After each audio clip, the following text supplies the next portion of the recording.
ए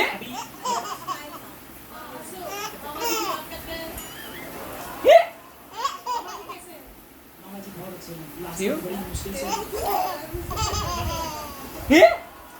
अरे ma'am last week मामा को बहुत मुश्किल से रोका है क्योंकि भाई को लाना था मुझे फाइनली वो रुक गए आगे का पता नहीं रुकेंगे कि नहीं बट मैम